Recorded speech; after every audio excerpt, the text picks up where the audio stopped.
दशावतार कला ही त्यागाची भूमिका आहे.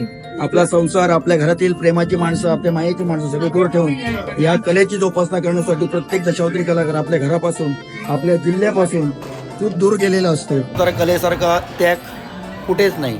अगदी कमी मानधनात आज दशावतारी कलाकार वावरतो आणि दशावतारी कलाकार रात्रंदिवस आपल्या कुटुंबापासून, आपल्या संसारापासून लांब असतो.